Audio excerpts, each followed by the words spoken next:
Okay, I have been working with Uber for over 1 year, 1 year to 1 year and a half, depending on if you include when they fired me. It wasn't good at all. Uber, it feels like most of the times you're dealing with robots. Customer service, like if we need to get in touch with Uber, it's always a challenge. It's very difficult. I feel like you want to speak to a supervisor most of the times, but you never get a chance to speak to one. If you do, it's still the same response. You never get anywhere. Like you don't get what you're looking for. Basically, the answers to what you're looking for. So it's very frustrating working for Uber. It's not what we used to. I have worked with like governments. I've worked with like public companies in this country. You know, you have that access to your employer, but with Uber, it's not the case. You feel like you're working for a computer. Uber suddenly, after some time, like they will ask me to take a photo of myself. Like I'll be driving after I have completed like a job. They will prompt me. The app will prompt me to take a photo of myself. So I will park up, do that, take a photo. I'll have a green tick, and then I'll be back online. They will allow me to come back online. So this is how they used to ask me to take a picture of myself. It started like I'll have the request to take a photo once a week, but then it increased in frequency to as much as like 3 times a day. Okay, the way I found out that I was deactivated from Uber is one evening after I finished my shift, I went home.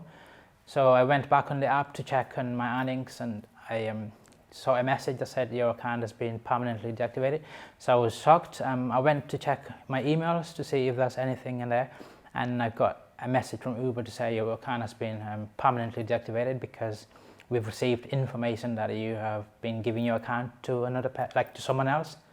So I knew that was not the case. I've never given my account to anyone, and I knew that it was because of the photos that they were asking me to take. They probably were not satisfied. The computer wasn't satisfied. So I messaged them that night. I said to them, I'm supposed to work in the morning. Can you have a human review this tonight, because tomorrow morning I'll have to go into work, otherwise I will not have a job to do. So they've checked it.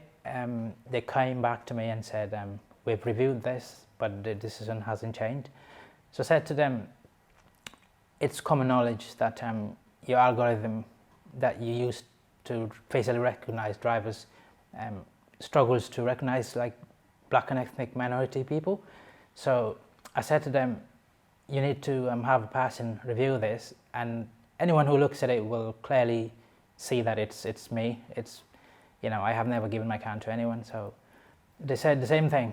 We're sorry, same generic message that it's, you know, ended this way, but there's nothing we can do. I said, okay, I'm not wasting any more of my time on this. Yes, I did. I'm aware that the algorithm, like the facial recognition software that you use, has problems, because when they started asking me like to take photos every time, and it was not the case for my other driver colleagues who were not of the same ethnicity as me, I knew something was wrong. So I went online, I did a quick search, and then I realized that there are other people who have got the same problem. So that was how I knew that the software had problems. That is well known. Yes, again, it comes down to what I said by, it feels like we're talking to robots on the other end from Uber. I did speak to them on the phone at length at some point. I know that it wasn't normal, and my other colleagues were not going through the same. But the response I got from the other end was that it's okay, it's normal process. This is how we operate. So that's why I said, like, the people on the other side who work for Uber to deal with us, it feels like they're computers, or they don't know what they're talking about. But you don't get a response to your issues when you work for Uber, and it's very frustrating because you cannot just walk to, like, it's not like you work for an employer where you can walk into the office and have a conversation with them. It's like you work for someone who you can't see physically. Yes, being deactivated has affected me like immensely. It's the same like getting fired from your job. So, and especially if you know you haven't done anything wrong, you can imagine how frustrating and difficult that would be. So yeah, physically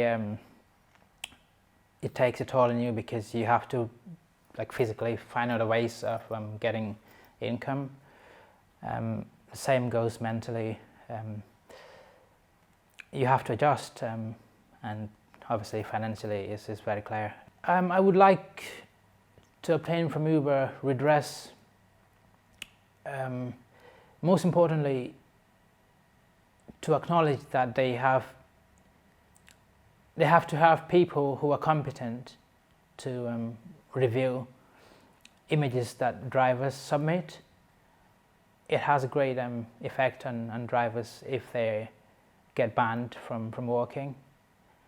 And yeah, it's only basic, and it's only fair that they don't just go off what a software says, but confirm that with a competent human being. In general, I am aware that Uber is collecting lots of data about drivers, about our trips, our GPS location. So yes, I'm aware that they're collecting lots of data. I have obtained most of the data, as far as I know. I have obtained all the photographs. Well, I am not sure if it's all of it, but I've obtained lots of photographs that I have submitted to Uber when they ask for the verification from the software. And I have obtained lots of details as well, my personal details and my correspondences with customers. I've not seen the other side, what customers say about me, the reviews that customers leave about me. I was a bit surprised that I am not able to see the information other people have said about me during the course of my work with Uber. But I am thinking maybe that's because of privacy reasons. That's why they are not disclosing that to me. But because it's about me that other people have left, I was hopeful that I would have seen it. Because when you have a negative review with Uber, when they put your ratings down, then they don't tell you why. So all you see is that your ratings has gone down, and a generic email or message to say customers are different, so just try and be professional. But what happened, you never get a chance to know that. So basically, any customer can allege anything about you, and you will never get to find out. Maybe if it's very serious, you probably will, because the police will be involved. But if it's just normally about the conduct of you in your work, you will never get to find out what the problem was or what you do. So you don't have a chance to even rectify. It's not the Uber don't tell us clearly what ratings mean. I don't know whether Uber understand even themselves how ratings affect how you get jobs. I think with regards to ratings, we accept that ratings have to be in place. They have to be fairly managed. Drivers have to have a system, or drivers have to be able to challenge, or at least be aware of what is responsible for the ratings going down. And currently this is not the case.